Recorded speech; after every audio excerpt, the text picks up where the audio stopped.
انسان جس مالک کا کھائے اس کی مٹی کے ساتھ بھی وفا کرے، یہ خوش قسمت انسان کی ایک علامت ہوتی ہے۔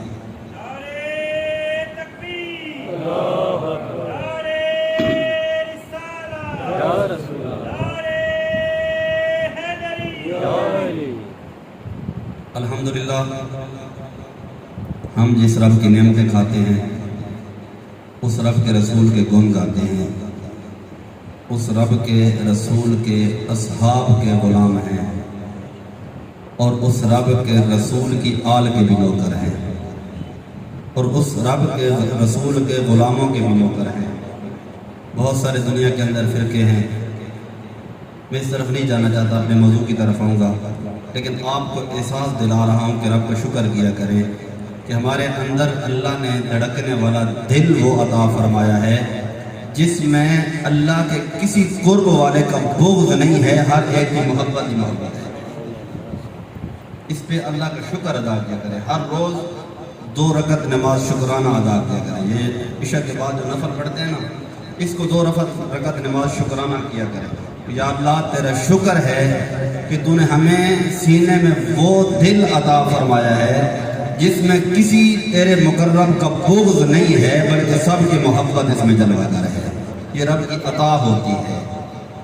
اور حضرت عائشہ صدیقہ رضی اللہ تعالیٰ عنہ کا غالباً فرمان ہے کہ جو بندہ اولیاء کرام کے خلاف بولتا ہے، پھر وہ صحابہ کرام میں حضرت امیر معاویہ رضی اللہ تعالیٰ عنہ کے خلاف بولتا ہے، تو وہ بندہ یہاں رکتا نہیں ہے، وہ چلتے چلتے سیدنا صدیق اکبر پر جا کر نبی علیہ السلام کی ذات تک پہنچتا ہے۔ بکواسات کرنے میں وہ بندہ چلتے چلتے اصحاب کرام، خلفائے راشدین، اصحاب بدر اور پھر نبی علیہ السلام کی ذات تک پہنچتا ہے، یہ اس کو سزا ملتی ہے۔ تو دعا کریں کہ اللہ تعالیٰ ہماری زبان پر کلمہ حق جاری فرمائے اور اپنے پیاروں کا ثناخوان ہمیں بنائے، ان کے ترانے پڑھنے والے اللہ ہمیں زبان عطا فرمائے۔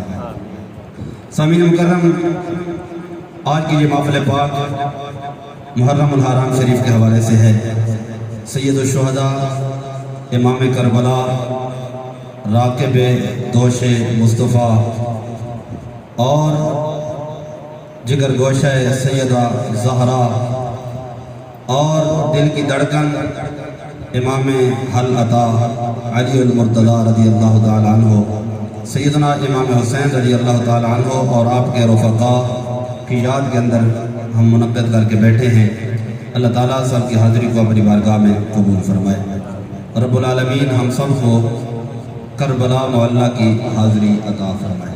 اب نے میری طرف متوجہ رہنا ہے، ٹائم بالکل قلیل رہ چکا ہے، آدھا گھنٹہ تو میں ویسے ضائع کر چکا ہوں آپ کا، آدھا گھنٹہ اور آپ نے کی سما خراشی کروں گا، پھر انشاءاللہ لنگر شریف کا شارد کا یقیناً لنگر شریف کے بارے میں کہنے آیا ہوگا۔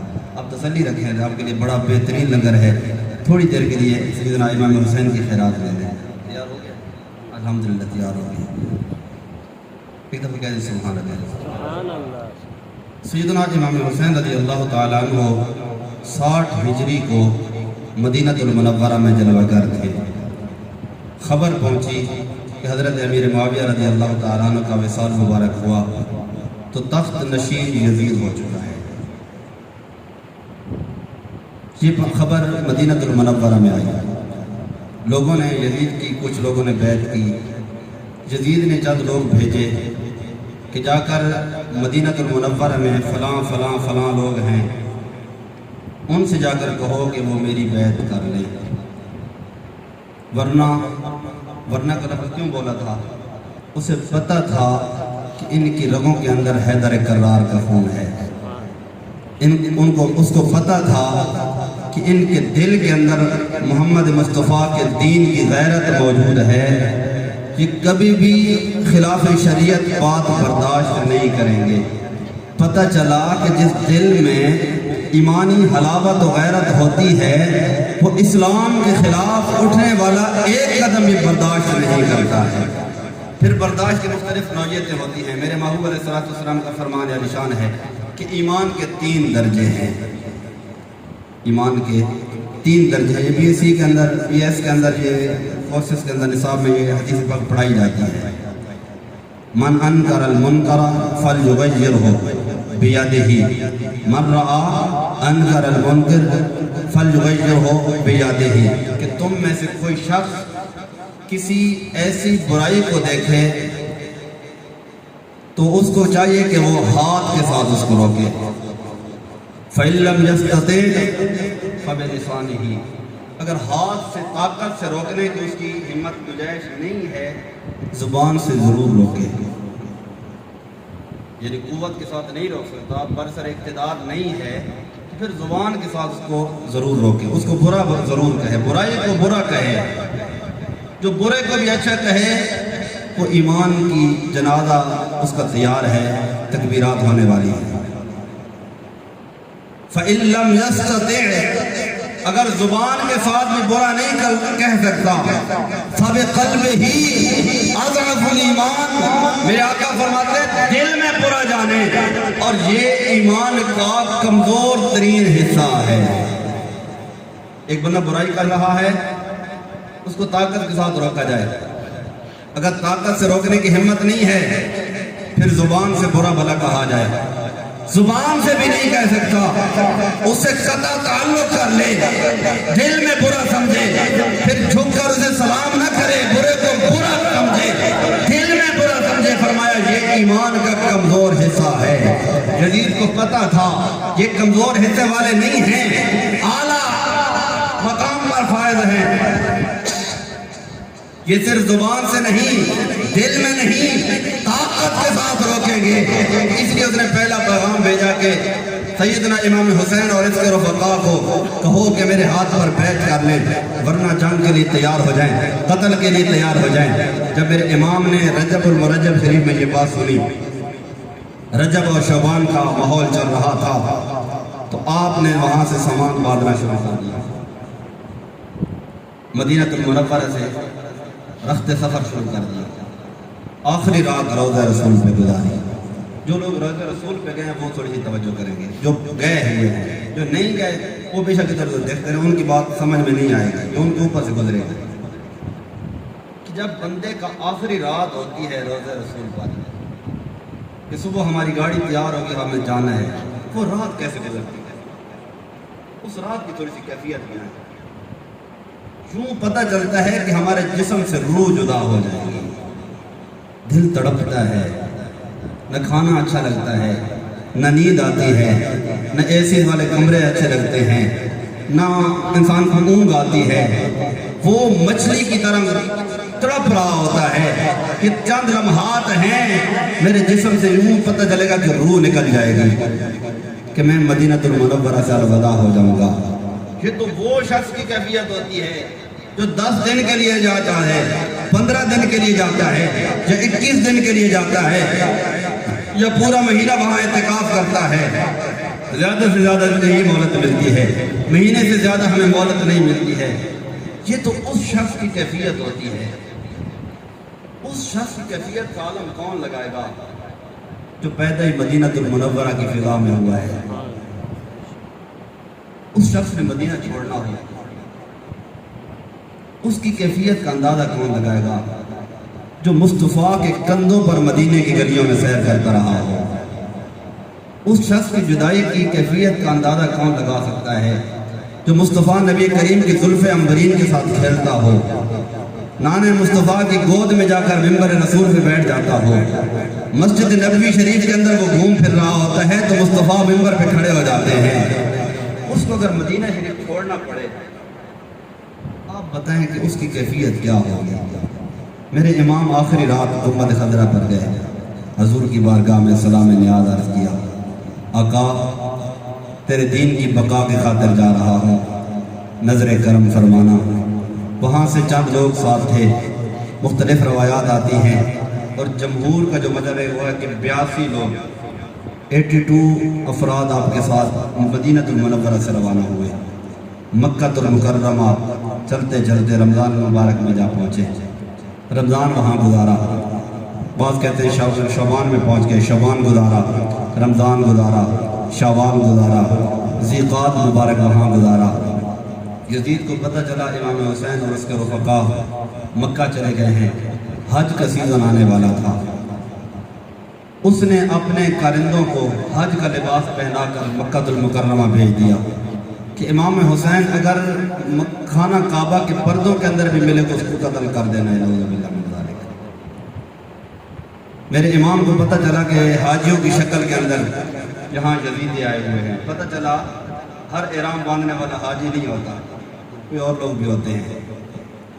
ہر احرام باندھنے والا حاجی نہیں ہوتا، جس طرح ہر اسلام کا لبادہ اوڑھنے والا مسلمان نہیں ہوتا، اسی طریقے سے خانہ کعبہ کے اندر بھی لوگ اس طرح کے موجود ہوتے ہیں۔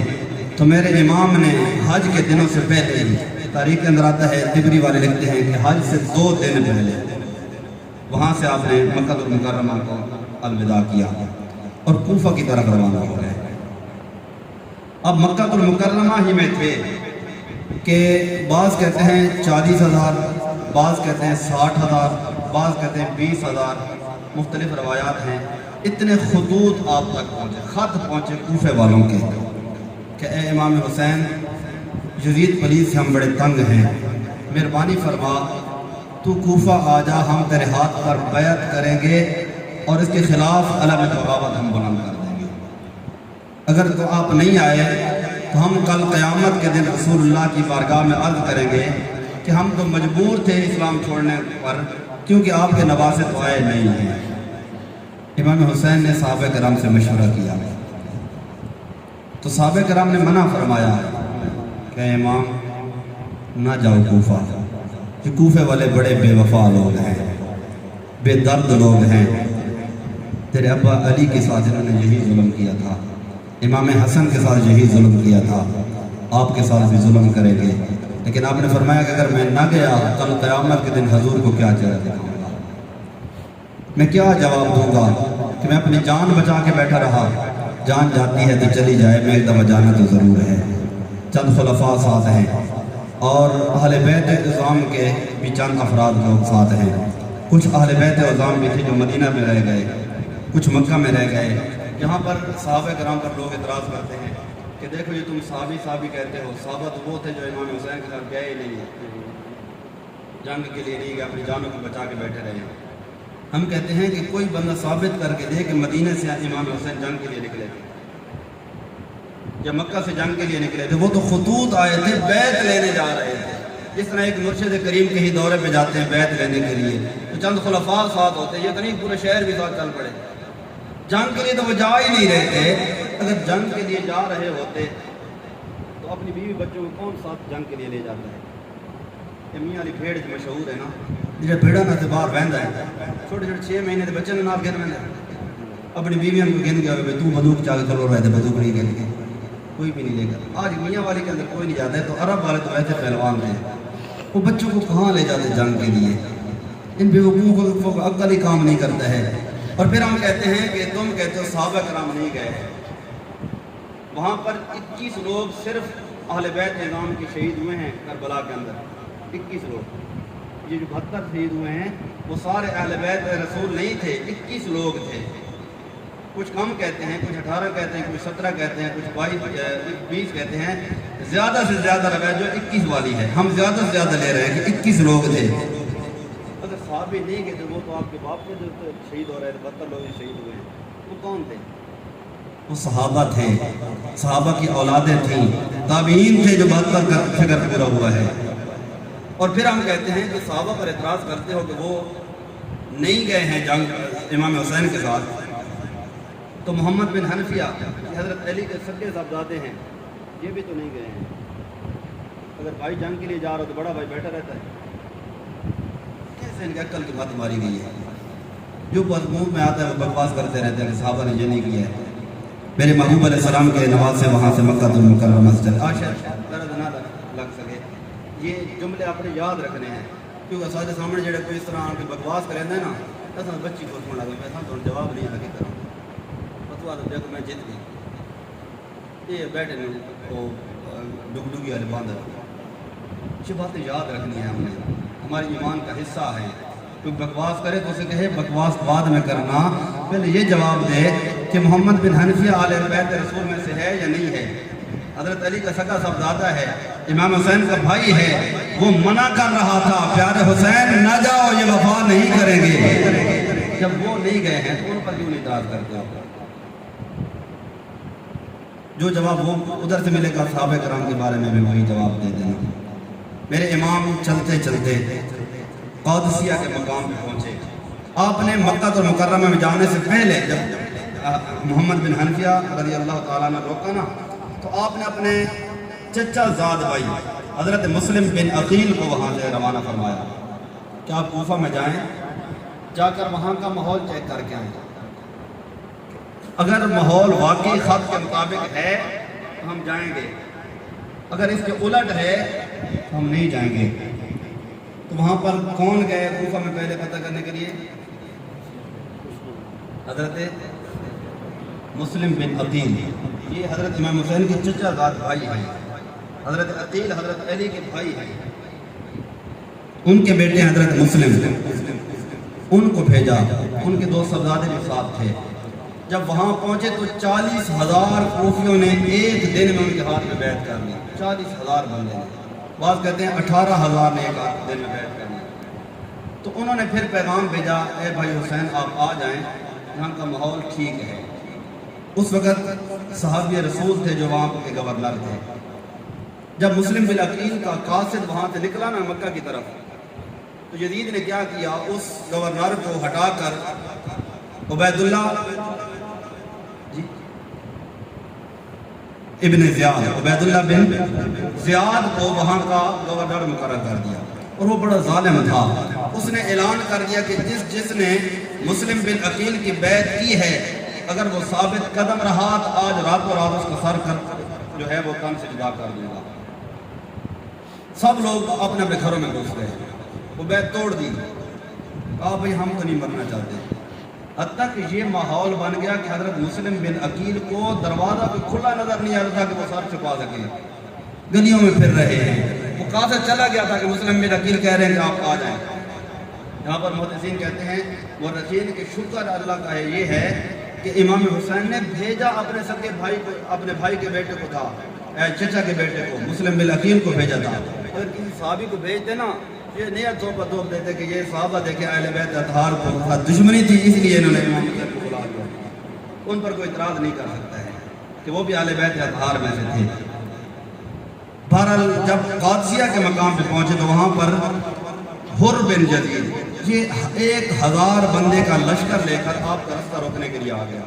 یزید نے بھیجا کہ اس کا رستہ روک دیں، اگر وہ کوفہ پہنچ گیا تو پھر ہماری خیر نہیں ہے۔ 2 آپشن اس کے سامنے رکھنے ہیں امام حسین کے سامنے، یا تو وہ ہماری بیعت کر لے یا پھر جنگ کے لیے تیار ہو جائے، تیسرا آپشن نہیں۔ حر سامنے آیا قادسیہ کے مقام پہ، اس نے کہا جناب آپ کے قافلے کو روکنے کے لیے ہم 1000 بندہ آئے ہوئے ہیں، ادھر کتنے ہیں؟ 82، بہتر تو شہید ہو گئے تھے، 10 بچے تھے، 82 لوگ تھے، اور ادھر کتنے ہیں؟ 82 کو روکنے کے لیے 1000 آ رہا ہے، کیونکہ حضرت علی کے شیر خدا کا سوادہ آ رہا ہے، کوئی عام بندے کو روکنے نہیں آ رہے۔ عام جیسے کے لیے تو صرف ایک لوہے کی وہ تار لگا دے تو ہم رک جاتے ہیں نا، وہ ایمان کا پہاڑ آ رہا تھا۔ 82 بندوں کو روکنے کے لیے 1000 کا لشکر سامنے آیا۔ حر نے آ کر کہا جناب ہمیں حکم ہے کہ آپ کو آگے نہیں جانے دینا، 2 آپشن ہیں، یا تو بیعت یزید کر لیں یا پھر قتل ہونے کے لیے تیار ہو جائیں۔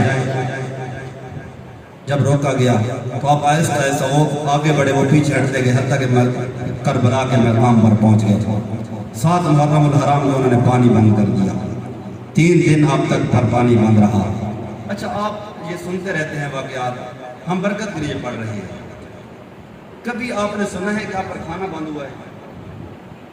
پانی کا ملتا ہے کہ پیاسے تھے، پانی بند کر دیا، کیا وہ مرغ مسلم بنا کر بھیجتے تھے جو پانی بند کیوں کھانا دیتے ہوں گے؟ کھانا بھی بند تھا لیکن فکر کھانے کا کیوں نہیں ہے؟ یہ بات جب سننے والی ہے، موٹر سائیکل تو آپ دیکھتے ہی رہتے ہیں، میں دیکھ خدا کے دھیان کر رہے ہیں جیسے مجھے ذرا اور دیکھ خدا در پیچھے کسی رہتے ہیں۔ بات بڑی کام کی ہے کہ ذکر پانی کا آتا ہے، کھانے کا کیوں نہیں ہے؟ ہر بندہ یہ کہتا ہے کہ شہداء تڑپتے ہوئے پیاس کی وجہ سے گئے، پانی نہیں ملا تو چلے گئے، کھانے کا ذکر کوئی نہیں کرتا ہے۔ علماء کرام نے بڑا خوبصورت ایک ہمیں جملہ عطا فرمایا. فرماتے ہیں کوئی بندہ بڑا سخی ہو یا کوئی بھی XYZ کوئی بھی ہو اپنے گھر کے اندر کوئی دروازہ کھٹکھٹائے, بھئی میں مسافر ہوں, مجھے پیاس لگی ہے, پانی چاہیے. وہ پانی کا پیالہ لے کر خود آئے گا یا بچے کو دے گا کہ بیٹے جاؤ باہر, ایک مسافر اس کو پانی دے گا. کیا کوئی یہ کہ اور اگر اسی کا دروازہ کھٹکھٹایا گیا اور کسی نے کہا میں بھوکا ہوں, ایک روٹی دے دے, تو وہ خود آئے گا یا بچے کو بھیجے گا اور کہے گا بیٹے جاؤ باہر مانگنے والا کھڑا ہے, ایک روٹی دے کر, یہی کہے گا. یہ غلط سی نا. پہلے پانی مانگا ہے تو وہ صرف کہا کہ مسافر ہے پانی دے کر. جب ایک روٹی مانگی تو سار اس نے ایک جملہ بڑھا دیا کہ مانگنے والا ہے, کھانا دے کر آؤ, روٹی دے کر آؤ. روٹی کے اوپر سالن رکھ دیا یا برتن میں دے دیا, وہ اس کی اپنا ظرف ہے. امام حسین علیہ السلام اور آپ کے اہل خانہ نے جس نے بھی مانگا ہے پانی مانگا ہے, کھانے کا ذکر نہیں ہے, کیونکہ کوئی دنیا دار کمینہ یہ نہ کہے یہ مانگنے والے بھکاری کھڑے ہیں کھانا جا کر دو. نہیں, صرف پانی کی بات ہے. پانی کوئی بھی مانگتا ہے, ہاں وہ تاجدار بھی ہو تو مسافر کو پانی پلایا جاتا ہے. روٹی وہی مانگتا ہے جو بھکاری بن کر آتا ہے. میرے امام کو اور تمام اللہ کے بندوں کو یہ غیرت گوارا نہیں کرتی تھی کہ کوئی بھکاری والا لفظ امام حسین جو آپ کے قافلے والوں کے ساتھ لگا دے. اس لیے کھانے کا کہیں ذکر نہیں ملتا, نہ آپ نے کھانا مانگا ہے نہ بھوک آئی ہے, ہاں پانی کا ذکر ملتا ہے. پھر نادان اعتراض کرتے ہیں کہ تم کہتے ہو اہل بیت اعظم کی یہ شان ہے, یہ شان ہے, یہ مرتبہ ہے, یہ معجزہ دکھایا, یہ کرامت دکھائی. وہاں پہ کرامت کیوں نہیں دکھائی ہے؟ پانی کیوں نہیں لے کر آئے؟ پیاسے بچے بلک رہے تھے, امام حسین کی کرامتیں کدھر تھی؟ وہ مرتبے کہاں تھے؟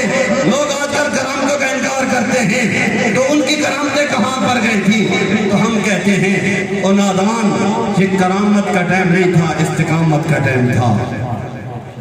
یہ کرامت دکھانے کا ٹائم نہیں تھا, استقامت کی گھڑیاں تھیں. کیونکہ امتحان تھا, امتحان میں کرامتیں نہیں دکھائی جاتی, امتحان میں اپنا مرتبہ و مقام نہیں دکھایا جاتا, امتحان میں اپنی صلاحیت دکھائی جاتی ہے. کوئی خود ٹیچر ہو, یہاں پر وزیر صاحب بیٹھے ہیں, ان کا سرزادہ ہو, خود پڑھا رہے ہو, پورا سال محنت کی ہو, جب کمرے امتحان میں جا کر بیٹھے, ان کا کوئی دوست وہاں پر نگرانی کر رہا ہو, یہ کبھی بھی اس کے دروازے پہ نہیں جائیں گے کہ میرا بیٹا بیٹھا ہوا ہے, تم نے اس پر نگاہ رکھنی ہے. کوئی اور بیٹھا ہوا ہو جس نے ساری زندگی وہاں پر عیاشی کی ہو, گلیاں گھومی ہو, بازار پھرے ہو, اس کا باپ جاتا ہے معتمم کے پاس, ممتحن کے پاس جاتا ہے کہ جناب یہ شخص پورا سال نہیں پڑھا, اب امتحان میں آیا بیٹھا ہے, اس پر شفقت کرنا, کوئی بوٹی لگا دینا, کوئی اس کی حوصلہ افزائی کر دینا, کوئی مہربانی کرنا,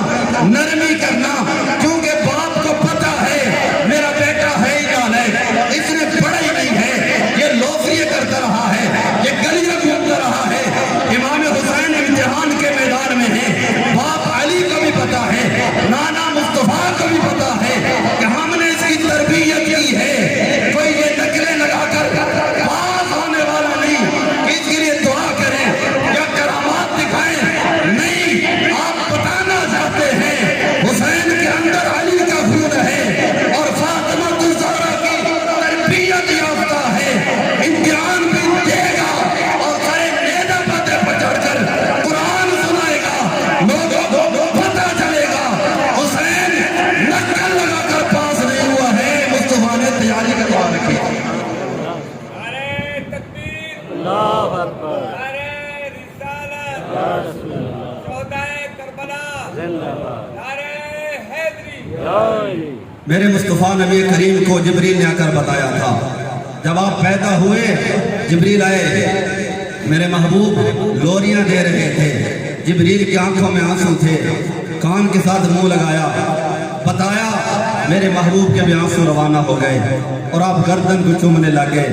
سیدہ طیبہ طاہرہ پوچھتی ہیں اب حضور لوگ بچوں کے رخسار چومتے ہیں، ہونٹ چومتے ہیں، پیشانی چومتے ہیں، آپ گردن چوم رہے ہیں۔ فرمایا جبریل ابھی ابھی آئے ہیں اور آ کر بتایا ہے تیرے اس نواسے کو میرے امتی قتل کر دیں گے، گردن پہ خنجر چلیں گے۔ میرے محبوب نے ہاتھ یہ نہیں کہا یا اللہ حسین کو بچا لینا، یہ نہیں کہا یا اللہ حسین کو پانی دے دینا، یہ نہیں کہا۔ دعا کے الفاظ ہیں میرے محبوب علیہ السلام فرماتے ہیں اللہم آت الحسین صبرا و اجرا۔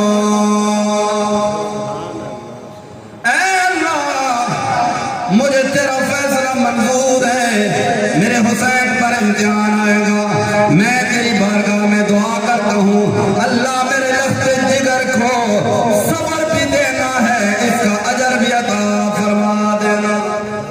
لوگوں اگر میرے محبوب علیہ السلام وہاں پہ دعا مانگتے یا اللہ میرے حسین کو پانی عطا فرمانا، اگر میرے محبوب دعا عطا فرما دیتے یا اللہ میرے حسین کو بچا لینا، اگر میرے محبوب دعا فرماتے یا اللہ میرے حسین پر جو ہے وہ کوئی خیمہ عطا فرما دینا، اس کو روپوش کر دینا، بتاؤ میرے محبوب کی دعا کیسے قبول نہ ہوتی؟ اٹھے ہوئے ہاتھ کہنے واپس آتے، جو میرے وہ ہاتھ اٹھ رہے ہیں میرا اور تیرا ہاتھ نہیں ہے، آج یہ دنیا دار کا ہاتھ نہیں ہے، وہ ہاتھ ہے جو اٹھتا ہے، آسمان کا چاند تو ٹکڑے ہو کر قدموں پہ گر پڑتا ہے، وہ ہاتھ اٹھتا ہے۔ مسجد نبی کا ماحول ہے، گرمی کا موسم ہے، کاٹ سالی ہے، لوگ آ گئے آقا مہربانی فرمائے بارش نہیں ہو رہی، میرے آقا مصطفیٰ نبی کریم نے ہاتھ اٹھائے، بخاری شریف اندر پڑی ہوئی ہے، دکھانے کا میں ذمہ ہوں، میرے آقا نے مسجد نبی شریف کے اندر ہاتھ اوپر بلند فرمائے، صحابہ فرماتے ہیں ابھی میرے محبوب علیہ السلام دعا مانگ رہے تھے، مسجد نبی کا چھت مبارک جو تھا وہ کھجوروں سے بنا ہوا تھا، اتنا پانی آیا کہ آپ کے داڑھی مبارک بھی تر ہو گئی، لباس بھی تر بتر ہو گیا، دعا کے لیے ہاتھ اٹھے ہیں، گرمی کا ماحول ہے، کاٹ سالی پڑی ہوئی ہے، میرے آقا نے ہاتھ اٹھائے اللہ بارش رحمت کی عطا فرما دے، دعا ختم نہیں ہوئی، بادل بھی بنے ہیں، اوپر بھی آئے ہیں، برسنا بھی شروع کر دیا ہے۔ وہ اگر ہاتھ اٹھ جاتے امام حسین علیہ السلام کے بارے میں اور اگر دعا میرے آقا مانگ لیتے اے اللہ میرے حسین کو بچا لینا، بتاؤ پھر کیسے نہیں بچتے؟ نہیں یہ دعا نہیں مانگی ہے، ہاں میرے آقا امام حسین کو امتحان کے لیے تیار کر کے بھیج رہے ہیں کہ کوئی دنیا کا کمینہ یہ نہ کہے کہ مصطفیٰ نبی کریم نے باقی ساتھیوں کو تو جنگوں کے اندر شہید کروا دیا، جب اپنی آل کی باری آئی رب سے بخشنے مانگنے لگ گئے، رب سے معافیاں مانگنے لگ گئے، نہیں میرے آقا علیہ السلام نے دعا مانگی اللہم آت الحسین صبرا و اجرا۔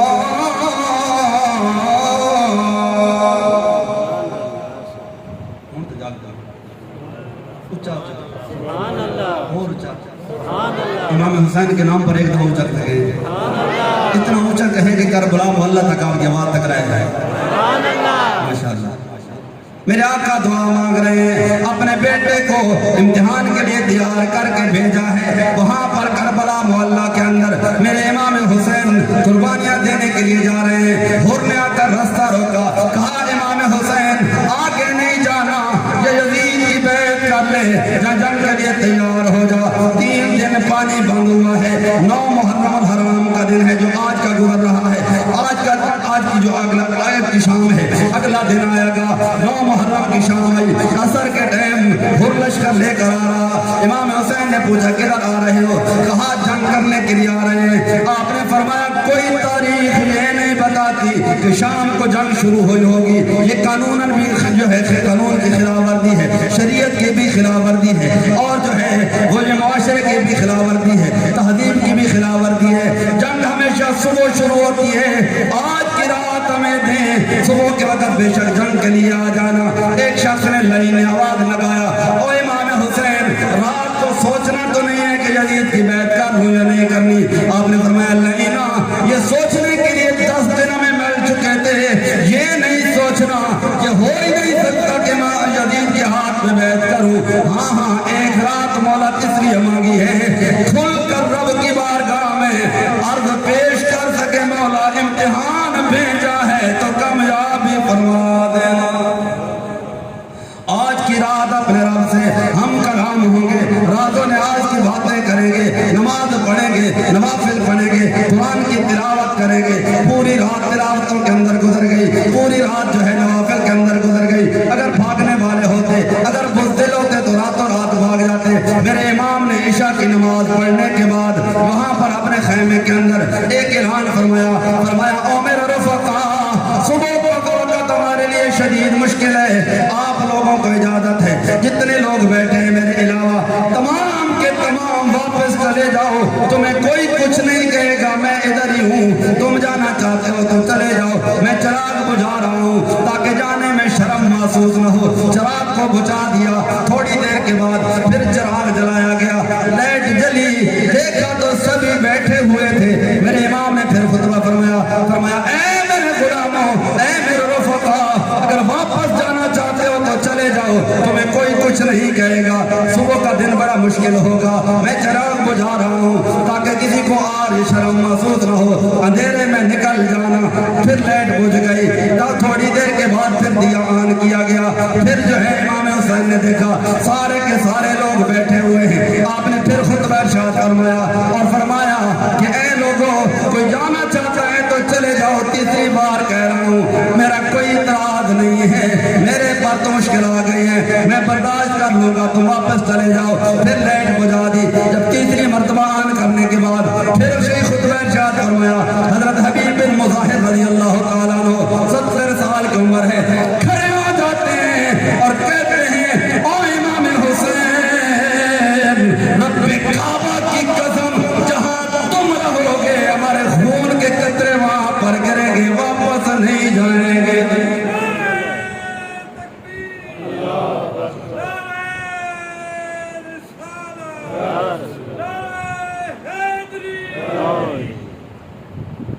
ہم اپنا خون تو لٹا سکتے ہیں، تجھے چھوڑ کے واپس نہیں جائیں گے۔ سیدنا امام حسین نے جملہ ارشاد فرمایا قال الحسن انکم تدخلون غدا،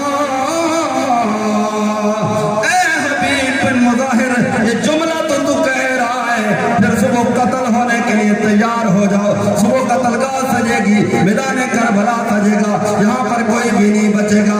حضرت حبیب بن مظاہر رضی اللہ تعالیٰ عنہ نے اگلا جملہ بڑا خوبصورت فرمایا، قال الحبیب، حبیب کہنے لگا الحمدللہ الذی شرفنا فی القتل بعد الحسین،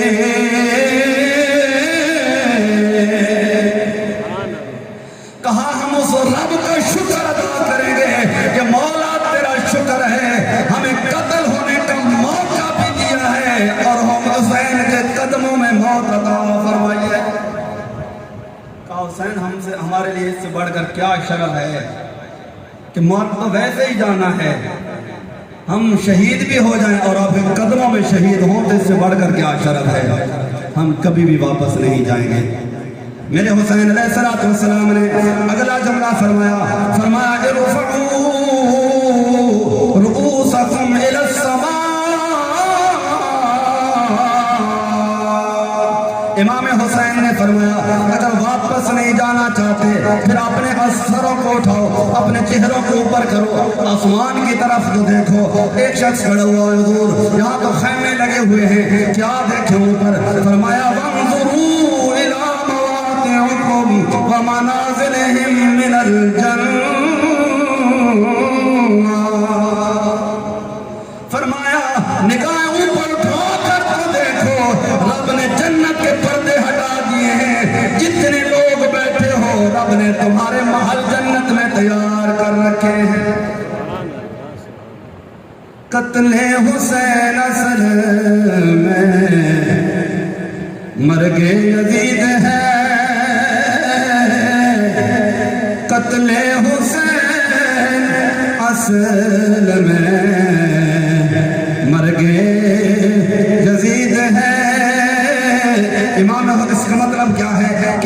حسین اور آپ کے رفقا کی شہادت اصل کے اندر یزیدیت کا قتل ہے، کیونکہ اسلام زندہ ہوتا ہے ہر کربلا کے بعد، اسلام زندہ ہوتا ہے ہر کربلا کے بعد، اسلام زندہ ہوتا ہے ہر کربلا کے بعد۔ بیاسی لوگوں میں سے کوئی بھی ایک ایسا نہیں تھا جو تیار ہو جاتا کہ صبح ہم نے قتل گاہ میں جانا ہے، واپس چلے جائیں، کیونکہ ان کو پتا تھا یہ حسین عام انسان نہیں ہے، یہ تو وہ ہے جس کو کندھوں پہ بٹھا کر مصطفیٰ نے سواری کروائی ہے، یہ وہ شخص ہے جس کے بارے میں میرے آقا فرماتے ہیں الحسن والحسین سیدہ شباب اہل الجنہ، لوگ کو جنت میں جانا ہے تو اس کے سردار سے تعلق جوڑ لو، جنت کا سردار کون ہے، جنت کا مالک کون ہے؟ فرمایا سیدہ دو سردار ہیں شباب اہل الجنہ الحسن والحسین، فرمایا جنت کا مالک دیکھنا ہے تو میرے حسن کو دیکھ لو، میرے حسین کو دیکھ۔ اس لیے تو کربلا کی سرزمین پر بٹھا کر کہہ رہا ہے اوپر جنت میں اپنے محل دیکھنا، کہ رب نے مالک جو بنایا ہے۔ لوگ کہتے ہیں اتنے مالک نے پانی کیوں گیا تھا، پانی کیوں نہیں منگوایا؟ ہم کہتے ہیں نادانوں، یہ امتحان کی بارگاہ ہے، استقامت کی بارگاہ ہے، کرامت کی نہیں، ورنہ آپ نے پڑھا ہے دریائے دجلہ کو عمر کا خط جاتا ہے تو 1400 سال گزر گئے، عمر کے رکے کے بغیر آج تک دریائے دجلہ خشک نہیں ہوا، اور عمر وہ ہے کہ ممبر رسول پہ بیٹھا ہے، امام حسین 55 کا عالم ہے، کہتا ہے عمر اٹھ میرے نانا کے ممبر سے۔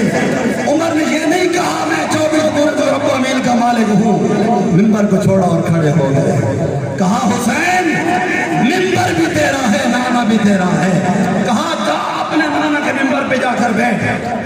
عمر کپی تاری ہو گئی، آنکھوں میں آنسو ہیں، کہا حسین میرے نانے کا ممبر کہاں، ہم تو اونٹ چرایا کرتے تھے، یہ ممبر تو تیرے محبوب نانا کے جوتوں کے قدموں کا صدقہ ہمیں ملا ہے، ہم کہاں ممبر کے قابل تھے، ممبر بھی تمہارا ہے، محراب بھی تمہارا ہے۔ پھر امام حسین نے فرمایا تھا عمر بیٹھ جاؤ۔ پھر عمر فاروق نے تاریخی جملہ کہا پہلے مجھے ممبر پہ صدیق اکبر نے بٹھایا تھا اور حسین نے اٹھا دیا تھا، آج مجھے ممبر پہ حسین بٹھا رہا ہے، کسی مائی کے لال کی جرت ہے تو عمر کو اٹھا کر دکھائے، کوئی مائی نے لال جنا ہے تو آپ عمر کو اٹھا کر دکھائے، پتہ چلے گا کہ عمر کو اٹھانا کتنا مشکل ہے۔ وہ عمر جو حسین کے ایک اشارے پر اٹھتا بیٹھتا ہے، اس کے ایک خط رکے پر دریائے دجلہ چل پڑتا ہے۔ میں کہتا ہوں ظالماں، جس حسین کے اشارے پر عمر ناچ رہا ہے، اس کے اشارے پر تو دریا چلتا ہے، اگر حسین اشارہ کرتا تو کیا دریائے فرات ادھر نہ بہتا، ضرور بہتا۔ اور دوسری مثال علماء کرام نے بڑی خوبصورت پیش فرمائی ہے، فرماتے ہیں حضور علیہ السلام کے ایک صحابی تھے عامر بن قریظ، یہ حضور علیہ السلام کے ساتھ ایک سفر میں جا رہے تھے، پانی ختم ہو گیا، پیاس لگی، عرض کیا آقا پیاس لگی ہے، میرے محبوب نے اپنی زبان باہر نکالی، ایسے زبان باہر نکالی، فرمایا عامر بن قریظ زبان چوس لے، میرے محبوب کی ایک دفعہ زبان چوسی ہے۔ عامر بن قریظ کہتے ہیں رب محمد کی قسم میں کئی دن ایسے رہا ہوں، مجھے پیاس نہیں لگی ہے۔ ہم کہتے ہیں میرے محبوب کی لعاب کی یہ برکت ہے، عامر بن قریظ نے ایک دفعہ چوسی تھی، ساری زندگی پیاس نہیں لگی ہے۔ حسین تو وہ ہے کہ بچپن سے لے کر جوانی تک میرے محبوب کی زبان چوستا رہا، ان کو پیاس کیسے لگ سکتی ہے؟ یہ امتحان کا تھی، اس لیے اللہ نے سب کچھ امام حسین کے حوالے کیا۔ حسین کرامت دکھانی ہے تو تیری مرضی، استقامت دکھانی ہے تو تیری مرضی۔ پھر امام حسین نے خطبہ ارشاد فرمایا تھا، ان حر کو یزیدیوں کو وہ انشاءاللہ کل آپ کو جمعے پر سناؤں گا کہ خطبہ کیا تھا. آخری جملے تھے میرے امام کے اور فرمایا تھا کہ لوگوں فَلَكُمْ فِيهَا أُسْوَةٌ میری زندگی تمہارے لیے نمونہ چھوڑ کر جا رہا ہوں. فَيَسْتَغْنِ اللَّهُ عَنْكُمْ تمہارے معاملے میں اللہ نے مجھے غنی کر دیا ہے. میں پانی سے بھی غنی ہوں, بھوک سے بھی غنی ہوں, پیاس سے بھی غنی ہوں. رب نے کوثر میرے سامنے کر دی ہے, مجھے اللہ نے غنی کر دیا ہے. انشاءاللہ یہ خطبہ کل جمعہ پر آپ اس کو سنائیں گے. اللہ تعالیٰ امام حسین کا صدقہ ہماری حاضری کو قبول فرمائے. وآخر دعوانا الحمدللہ.